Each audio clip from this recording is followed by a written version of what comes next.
Shadow, Lamont Cranston, a man of wealth, a student of science, and a master of other people's minds, devotes his life to righting wrongs, protecting the innocent, and punishing the guilty. Using advanced methods that may ultimately become available to all law enforcement agencies, Cranston is known to the underworld as the Shadow. Never seen, only heard. As haunting to superstitious minds as a ghost. As inevitable as a guilty conscience. The Shadow's true identity is known only to his constant friend and aide, Margot Lane. Today's story, Murders in Wax.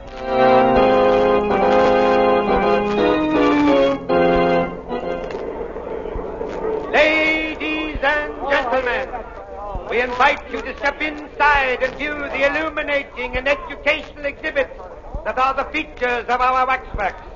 See Bluebeard actually slaying his 8 wives. See Custer's last stand. See the capture of George Keegan, public enemy #1. And many other thrilling, lifelike tableaux. The price of admission is only 1 dime, 10 cents. Our lecture is just starting, and if you hurry, you'll be just in time to witness the complete show on the inside. Step right up now. How many for the fees? 2, please. All right, how many? All right, thank you. How many? Ladies and gentlemen, if you'll just step over here to the next platform, I shall describe to you the details of the feature tableau of our exhibit. Say, they look like real people, don't they? Yeah, how do they make them? With wax. Gee. This tableau is a dramatic reenactment of the capture of George Keegan, the notorious gang chief of Prohibition Day. Oh, that's the fellow I was... He was arrested in the manner shown right here. No doubt you all recognize the figures of the brave men who personally led the police squad who made the capture. On the left, the wax figure of our own Mayor Lewis. Center, our District Attorney Armstrong. And right, Police Commissioner Weston. Were they really there when Keegan was caught? Sure he was. George Keegan's arrest put an end to the wave of crime and lawlessness that gripped our city for a decade.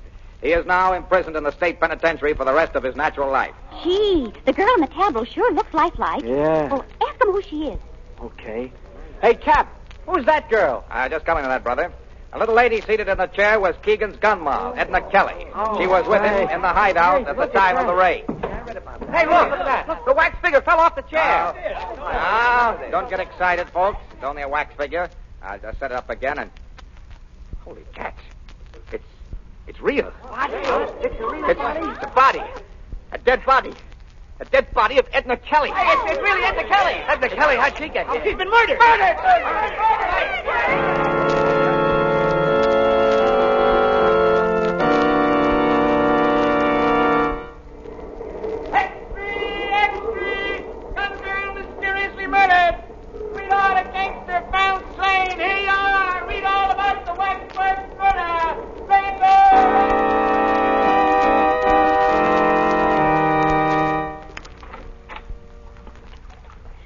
Lamont, you do row beautifully, but if you don't pull a trifle harder on that right oar, we'll hit that rock. It's all right. There we are.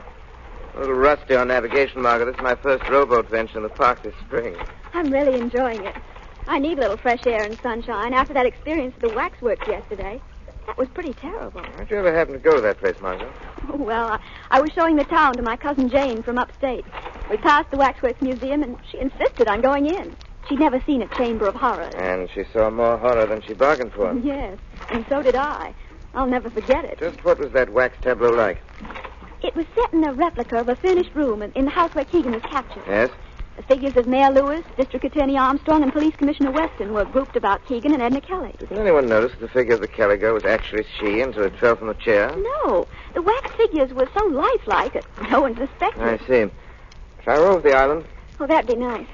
Lamont, whom do you think killed Edna Kelly? Well, she was a gunman's girl. They're always the obvious suspects, her lovers, enemies, or even members of his gang who might be more comfortable with her out of the way, but somehow I don't think it was either of these. Why, Lamont? Doesn't it strike you that the substitution of the girl's body for the waxwork in such a spectacular fashion may have some deeper significance than a mere bizarre effect? Oh, what do you mean? It must have been the girl's connection with the other people represented in that group that motivated the murder in bringing her body there. I don't quite understand. My deductions are correct. The taking of Edna Kelly's life is only the first of a series of vengeful murders. But, Lamont, if that's true, isn't there anything you can do to forestall them? Perhaps if I only knew a little more. If I only knew where the killer plans to strike next. Surely the Shadow can find that out. With your help, Margot, perhaps he can.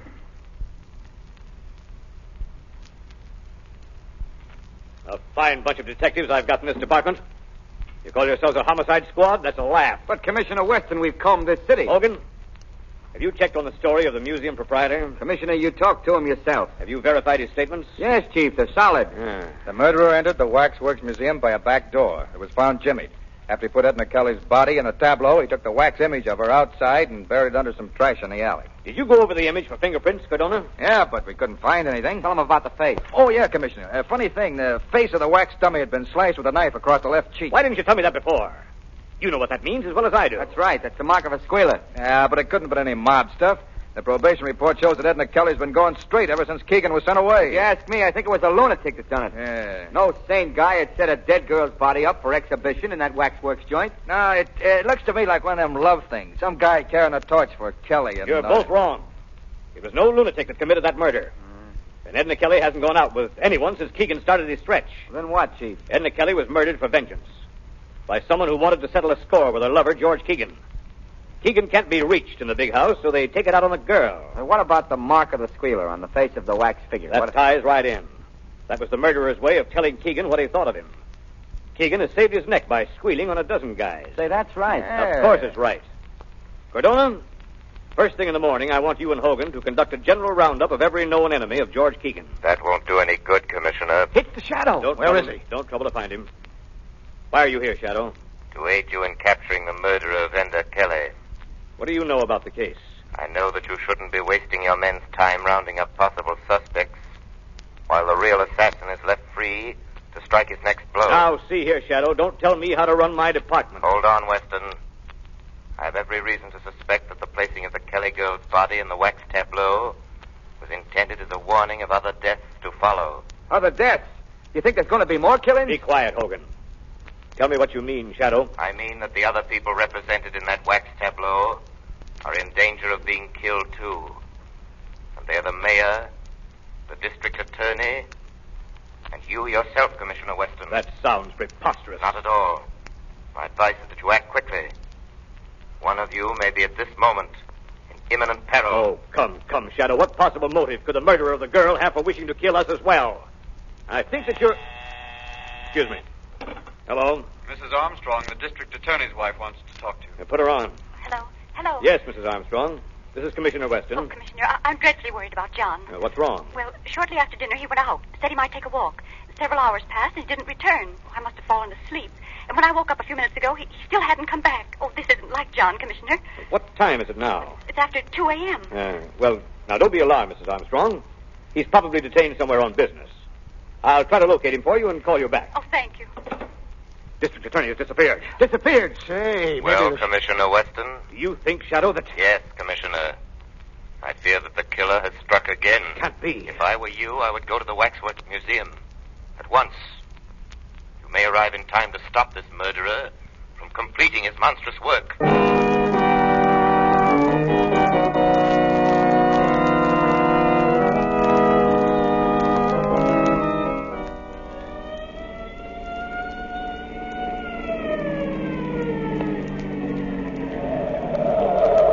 Here's the Wax Museum, Commissioner Weston. Sergeant, take some men around to guard the back door. Yes, sir. Cardona, has anyone any keys to this place? No, sir. We'll have to force the lock. All right, go to it. Okay. I'll help you. Take it in there. Take it in there. Come in. Okay, all right. All right, there she is. Now, where's the light switch? Never mind that. Use your flashlights. Okay. Hey, kind of scary in here, ain't it? Yeah, it gives you the creeps. Hey, what's that? Where? That guy over there. He's got a knife. Don't shoot, you fool. That's one of the wax dummies. Oh. Now, where is this Keegan tableau? It's right over here on the left. Oh. So that's it. Well, I guess nothing's happened yet, Chief. Doesn't look like anything's been disturbed. That's the wax dummy of District Attorney Armstrong sitting down in a chair. Sitting down. Hey, it seems to me his dummy was standing up the last time he was here. What? Give me a lift up on the platform, quick. Yeah, you think it may be that... I don't know. Flash the light over here. Good heavens. It's Armstrong. Is it really District Attorney Armstrong? Yes. Dead. Murdered. And he was brought here just like the Shadow said he was. Yes. Just as I said, gentlemen. And sorry that I couldn't have warned you earlier. Who did this thing, Shadow? Do you know? Who did it? I'm not sure. But with your cooperation, Commissioner Weston, together we may bring about his downfall. How? I am positive now that either you or Mayor Lewis is the next victim marked to go. Guard yourselves well. I'll attend to that, all right. You will hear from me soon, Commissioner. When the Shadow finds out who the killer is, he will be brought to justice.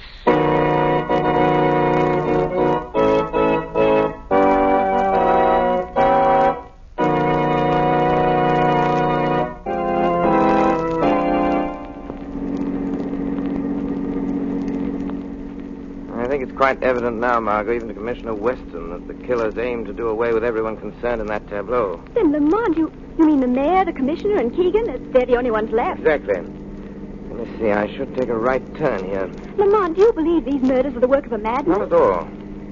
I think that whoever's behind all this is quite sane, Margot, quite sane. What makes you say that? There's some important civic figures in that group. Their removal would be highly advantageous to a political rival. But surely political rivalry wouldn't be sufficient motive for these horrible crimes. I wonder. And besides the girl, Edna Kelly, how would she fit into that picture? That's what we're driving up here to find out. There's the prison now. A cheerful-looking spot. I'll drive you up to the gate and let you out. I shan't go in with you. Why not? The warden, Mr. Driscoll, has never been a particular admirer of mine, a feeling which I reciprocate. Why, Lamont? Well, I had occasion to expose the graft-ridden conditions in this prison a few years ago. Naturally, that didn't make me too popular with Mr. Driscoll. Here we are. Now, you remember what I told you? I think so. I'm a reporter from the Daily Globe. I'm to ask for an interview with Edna Kelly's sweetheart, Keegan. And when I see him, I'll try to find out from him. Please tell me something, Mr. Keegan. The readers of the Daily Globe have sent us thousands of letters expressing their interest in your reaction to the tragic death of Miss Kelly. I ain't got nothing to say about it. Do you believe that the killing was executed by one of your enemies? I wouldn't know. You loved Edna Kelly, didn't you? Hey, what are you giving out with, the Lonely Hearts column? No. No, you see... Lay off that love stuff. But, Mr. Keegan, I was sent up here by my paper to get a human interest story from you. And after all, well, you were fond of Miss Kelly. She was your girl. My girl? Oh, no. But I'll tell you what Edna Kelly was. She was the same as any other dame, see? She was a double-crosser. But I thought... Wait a minute, Wait a minute, I didn't mean that. Don't write nothing like I just said there. I get a little screwy sometimes when I think about what happened. Oh, of course. I understand. So, just don't write nothing, will you? What? No, but what about this theory that she was slain by one of your enemies, Mr. Keegan? I wouldn't know. I tell you, Lamont, he flared up so suddenly when I asked him if he really loved her. I was scared to death. He called her a double-crosser, eh? Yeah, but he regretted it the next second. He asked me to be sure and not write anything about it. It's most interesting, Margot, and thank you for your excellent work. But has what I told you helped you unravel any? Greatly. Well, what happens now? I think that there are many more interesting facts to be learned there at prison. Yes? This evening, the Shadow shall pay a call on his old friend, Warden Driscoll.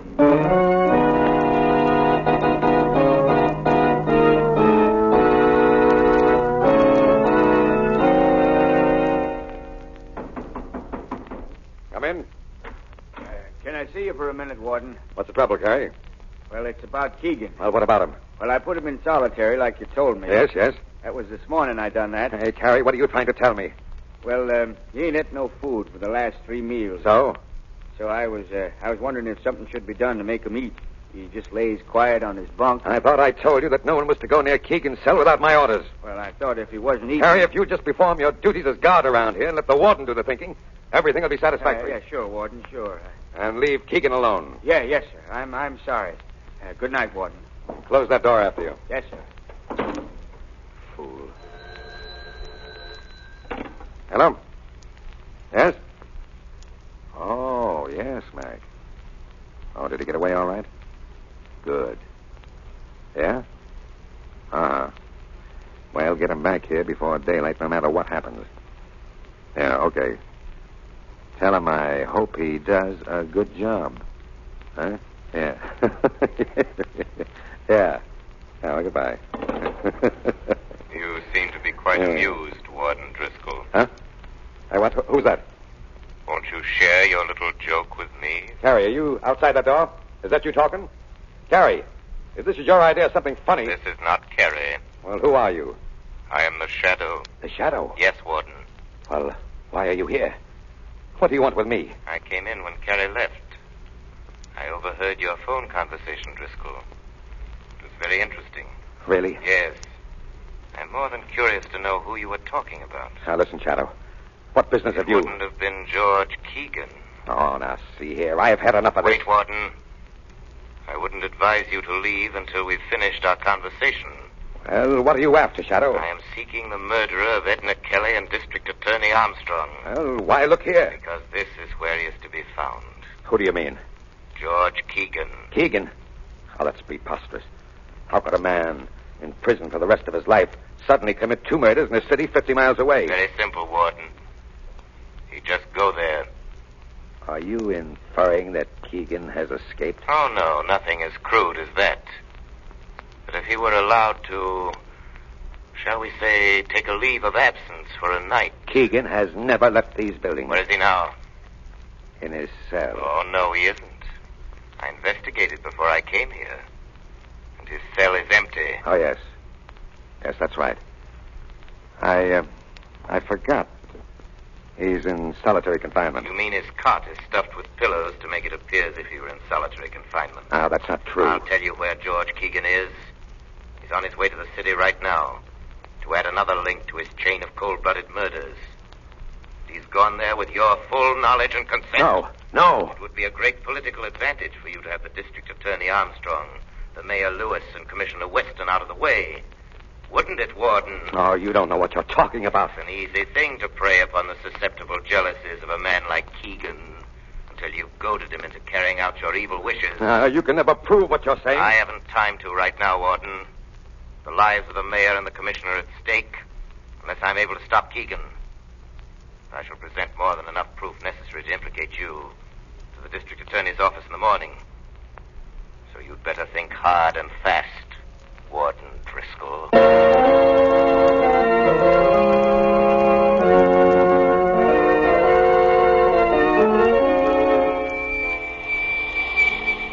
Margot Lane.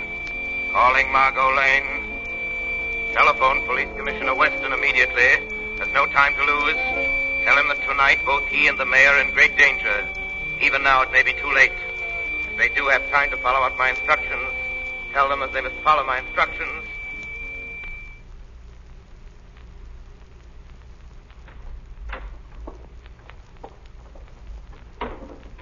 All right, Mr. Mayor. Stay sitting at that desk and keep your back to me. I got a gun here. Don't turn around. Just listen. I'm George Keegan. Remember me? You was one of the heroes that made the pinch when I was picked up. You must remember. Why, they even got a little statue of you and me down at the Wax Museum. Now do you know? You'd better know, Mr. Mayor, 'cause I'm sending you down personally to take that statue's place. Well, why don't you say something? Are you scared to talk? Where's all that fancy gab that you hand out at banquets and meetings? Come on, speak up. Come on, what's the matter with you? Speak up, will you? All right, then you get yours just the same.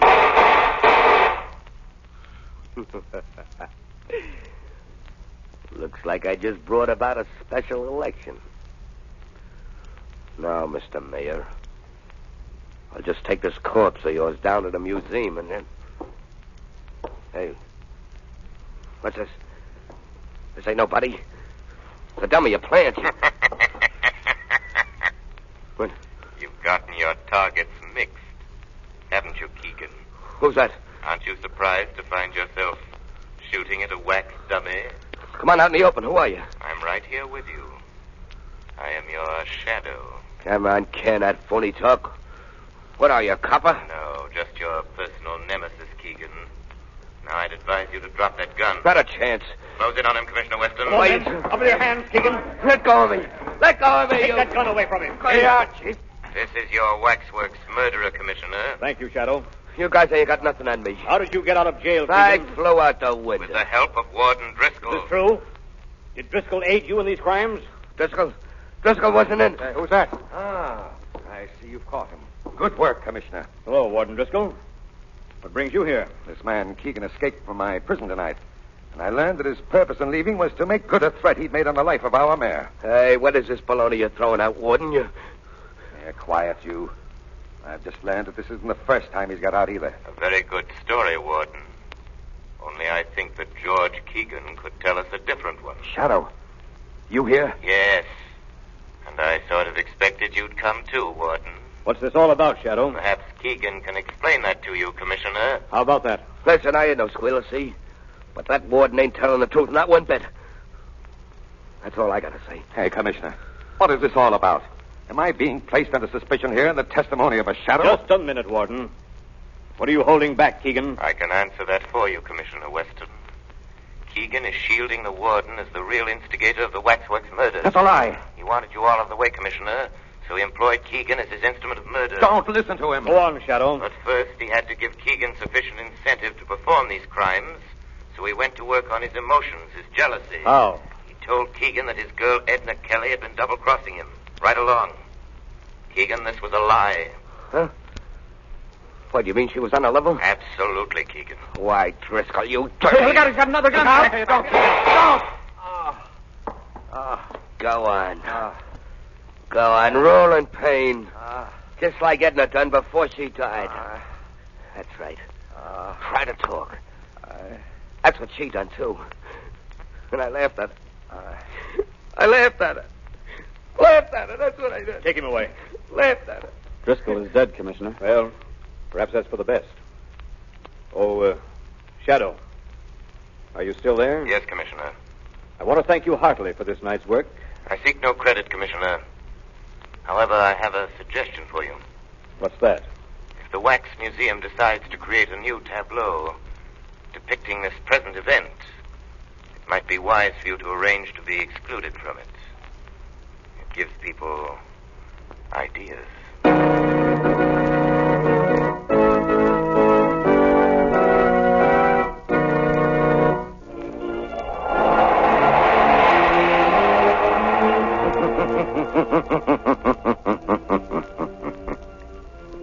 The weed of crime bears bitter fruit. Crime does not pay. The shadow